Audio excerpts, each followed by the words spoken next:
Good morning. Happy Thursday morning.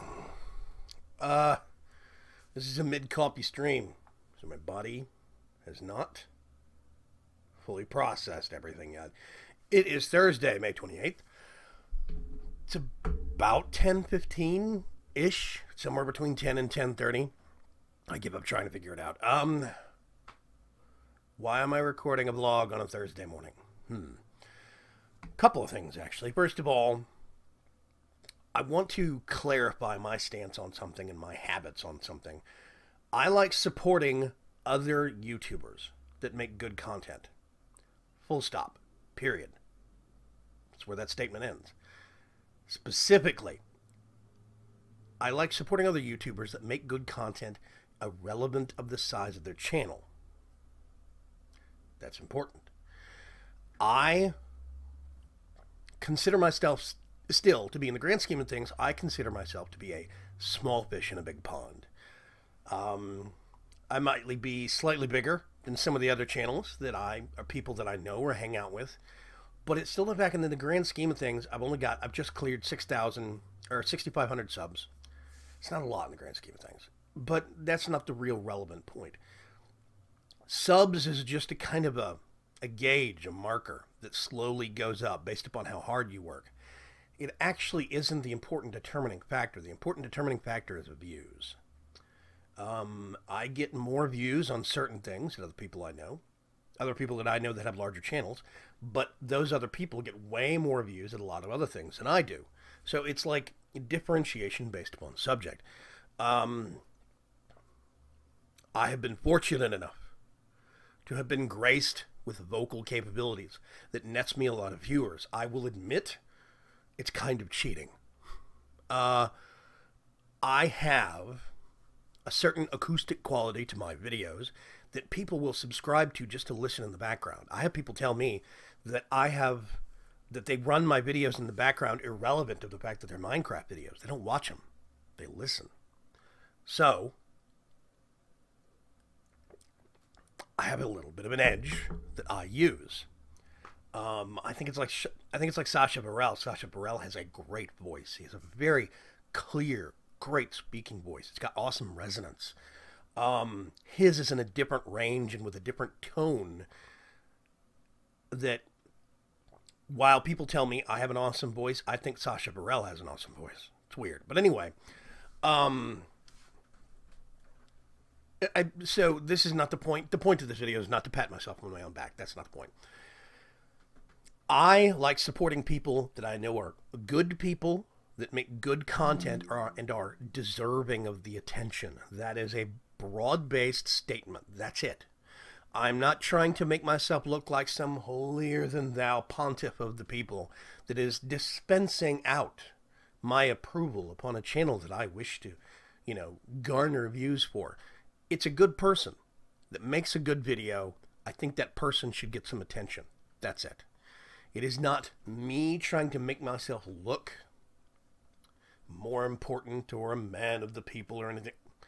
I'm just liking stuff I think is cool. Same like everybody else. That's it. That's where it stops. Lately, I have been watching a lot of a couple of guys I hang out with online. IA7X Shadow's Eye. He really needs to change. Dude, you really need to change that account. I'm sorry. I can barely type it out because you have eyes on each end. The one on the right looks like an L. Most fonts on the internet, it looks like an L. And yes, I can call you Shad for short. Shadows, Shad. But it makes it hard to find on YouTube. But that's not the point. I'm rambling again. IA7X Shadow's Eye. If you go search on YouTube for Scott Court 1, C-O-U-R-T, like court, tennis court. Scott Court 1, the number 1. He's got, I'll put a link in the description below. He's been doing a Baldur's Gate playthrough. He just wrapped up. He's doing a playthrough of Davy Jones' Locker. He might be doing a playthrough of Infernal Skies. I'm not sure. I suggested it to him. We'll see. Another guy is Dark Preacher 65. He puts out really good content. He has a low-end machine. So you're not going to see 60 FPS, 1080p videos. It's not the point, though. What the video has in it, the content that it has, is good content. Yes, he has a lower-end machine. Yes, he doesn't get the most amazing of frame rates. That's not what I'm focused on. I'm focused on what's in the video. That's me, though. So, both of those guys, I've actually been trying to get some attention to because I think they both deserve it. They both make good content, and I think they could both use the attention. So go give them some subscriptions. I barely have 250 subscriptions on this channel. Actually, this one is 225 subscriptions. So I need to get more people over from my main channel over to this channel and then tell them this kind of crap. But still,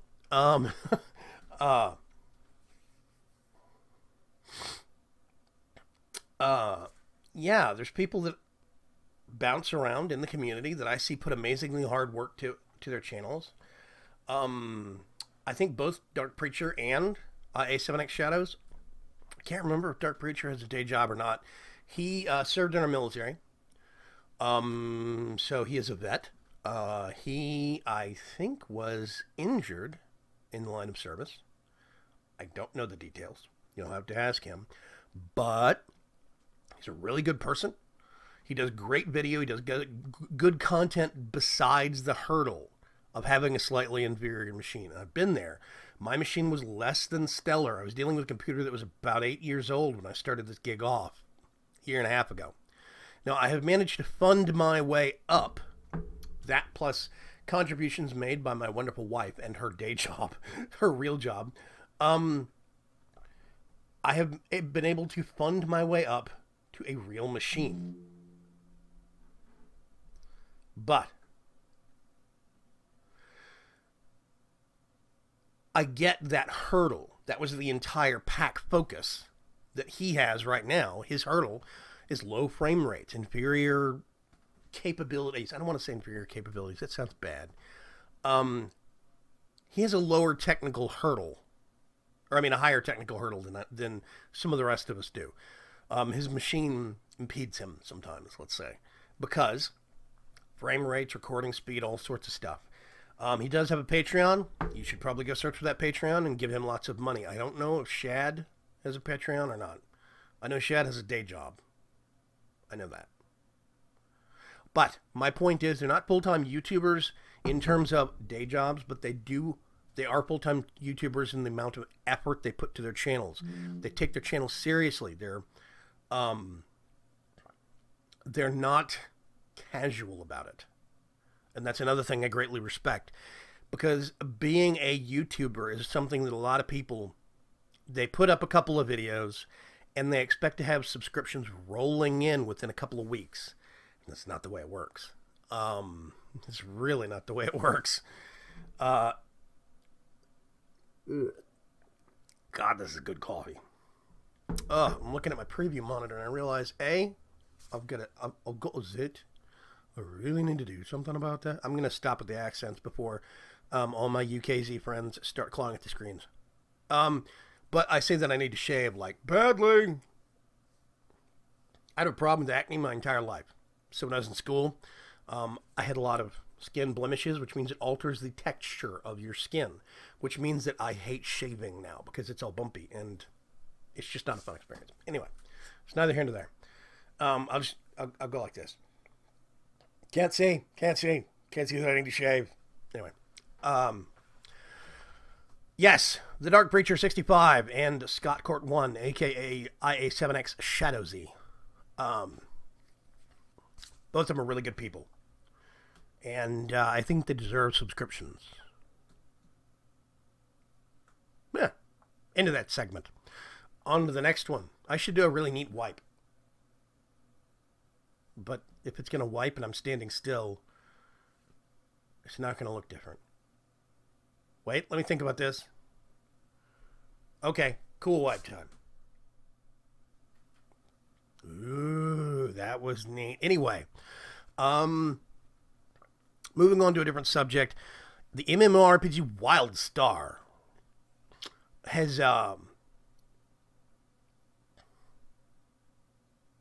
WildStar has actually announced the producer, Carbine, distributor, producer, I don't know, the people that make it, Carbine Studios, have announced that that this fall they are going to transition to a free-to-play game model. Now, I don't know what that means. I hope, that means that core gameplay will be free and that cosmetics for your house and stuff like that in your house property will cost money. If they're smart, that's what they'll do. Oh, yes, I get it. My friend Vexitos is sending me information from abroad. Anyway, he's on vacation and he's making things for me. He codes on vacation. So, WildStar is transitioning to free-to-play this fall. I'm both excited and smug about it. Because when the game came out, it was a bit of a kind of a, ooh, lots of people bought it. It was very, very big. But subscription rates dropped sharply after the first free month. The first 30 days, actually, they gave out some free time because of some problems it had. But basically, at the end of the first and second month, there was a huge drop-off in subscription rates. Epic drop-off in subscription rates. It was about the same thing as Elder Scrolls Online. A lot of people got that first month on Elder Scrolls Online, and they got some free time because the problems the game was having. After that second free month, basically, subscription rates for that game, both games, dropped off like a brick. I was hoping that WildStar would be big and epic and new. I didn't want it to be the WoW killer, but I was hoping it would stick around. I was okay with the concept in terms of aesthetics and look. I was actually, and client performance, I was okay with giving them money, but gameplay was disjointed because they have a game that requires healing, okay? You need to be healed by a healer. The problem is the gameplay also uses AE templates. You'll see this little shape on the ground. You know, squares, triangles, long lines, whatever, hash marks. You'll see these patterns on the ground, and that is where, if you're charging a power-up, that's where your power is going to affect things. So basically, move the shape under the monster's feet. Easy peasy. If you're attacking a monster and they are winding up an attack and you see that template, step out of it. It's not hard. The problem is that when you start getting into bigger boss fights, they've got these huge area of effect abilities, kind of like doing a boss raid in World of Warcraft. But they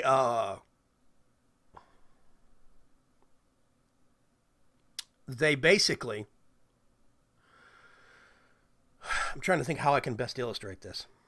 It's like you're telling people that all the healing powers in this game, okay, all the healing powers in this game, almost all, I won't say all, almost all of the healing powers were short to medium range, and you had to aim this template, which means you had to have people within a certain proximity of each other in your party as the healer. I played one of the healers. I know this.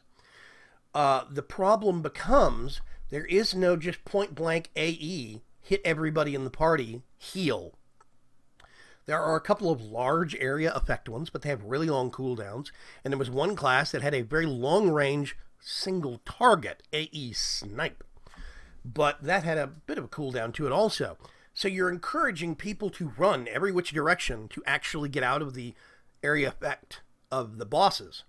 Which means you're also encouraging them to run out of the area effect of the healers. That was the disjoint. That was the point where the gameplay made no sense to me. They did not cross-connect that very well.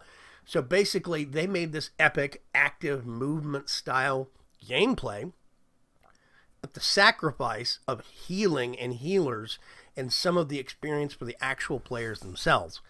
It didn't connect. And I think a lot of people ran across problems with it. Problem number two is that while it did have a lot of really cool atmosphere, some of the lore kind of didn't feel very well exploited.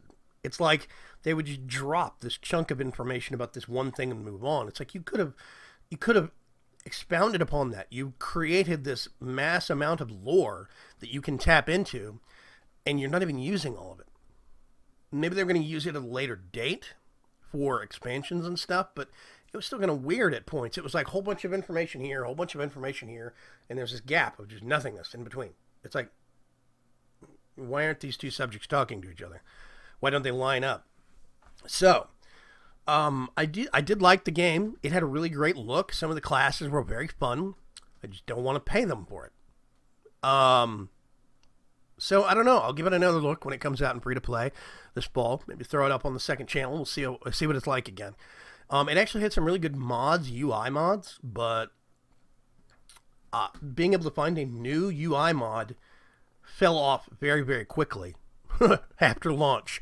There was like month 3. I had a hard time finding UI mods that were new, that had interesting features, and yeah. I was going to start doing reviews. I had this grandiose plan. It'll launch. I'll do all these streams. And everything. But that didn't work out. So, speaking of online games. MMOs. I've been playing a lot of Guild Wars 2 again recently by myself.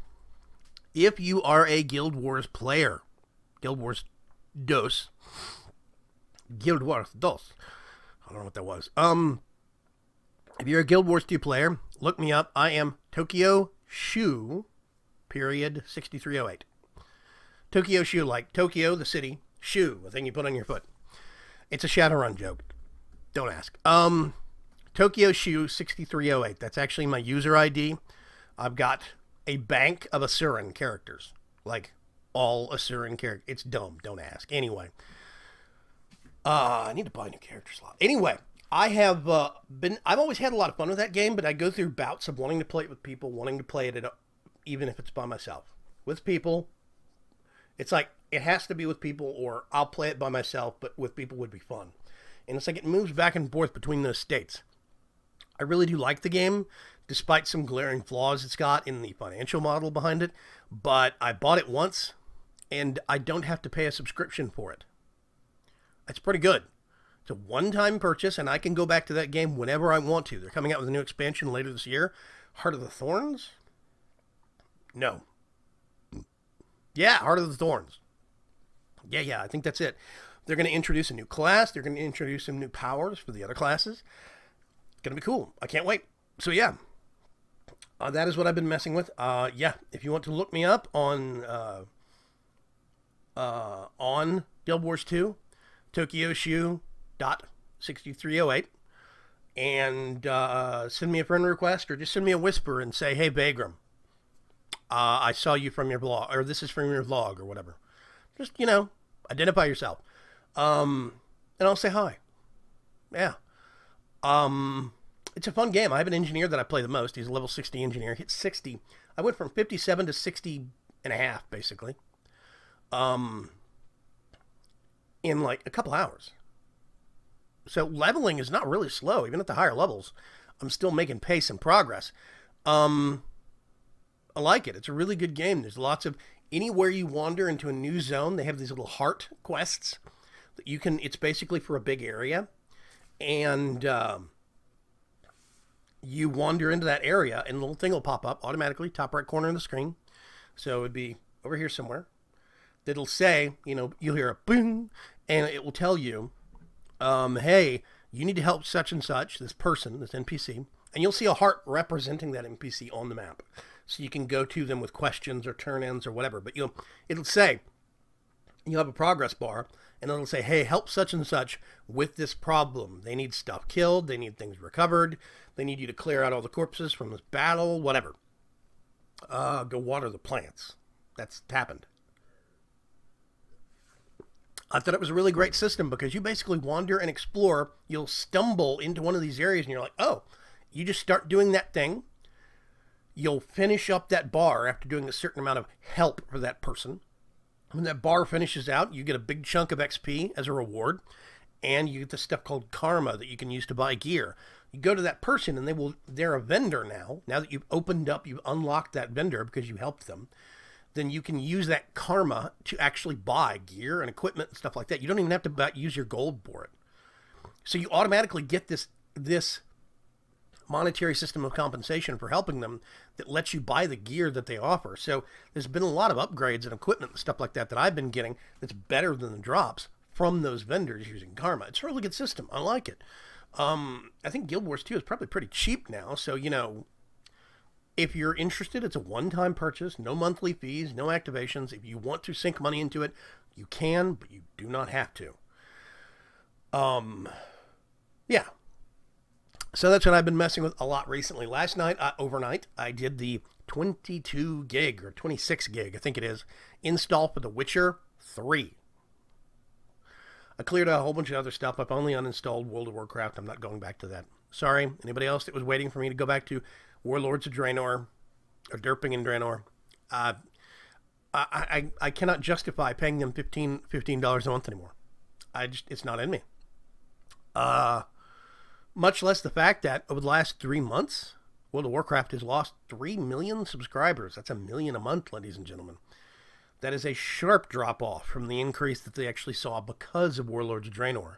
A whole bunch of people have already gotten bored with it. So, I'm going to wrap things up here and get back to work on this fine Thursday. I've got an episode of Forgecraft 2 to put out.